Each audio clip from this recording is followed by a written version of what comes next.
Welcome to problem of the day 216. So 1 over 2x plus 3 plus 1 plus x over 4x minus 1.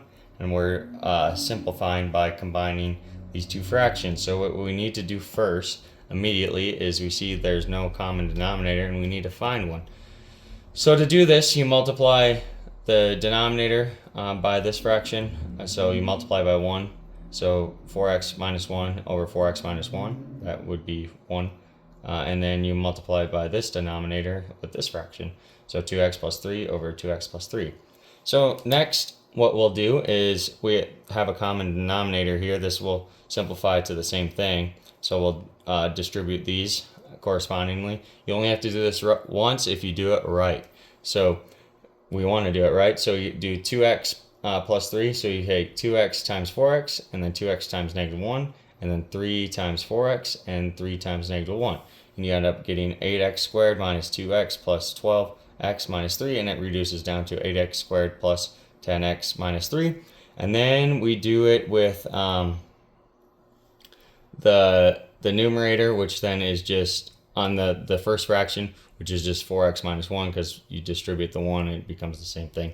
So that one's easy. And then the next one we do is 1 plus x times 2x plus 3. So we distribute 1 times 2x, and then 1 times 3, and then x times 2x, and x times 3. And what you end up getting is 2x plus 3. So that makes sense when you multiply by 1. And then you get x squared, 2x squared plus 3x, like that, and that reduces down to 2x squared plus 5x plus 3. And then you can simplify it out once you combine the two numerators. So we're essentially here, we're adding this numerator and this numerator together. So we add those together. So 4x minus 1, that's where that comes from. The 2x squared plus 5x plus 3, it comes from right here when we distributed there. So it's basically this and this. And then the denominator is these. They're just this one term that you did because they're the same common denominator. You combine these two terms, just simply add like terms. So the 4x and the 2x. And then, not 4x and 2x, 4x and 5x. And then also the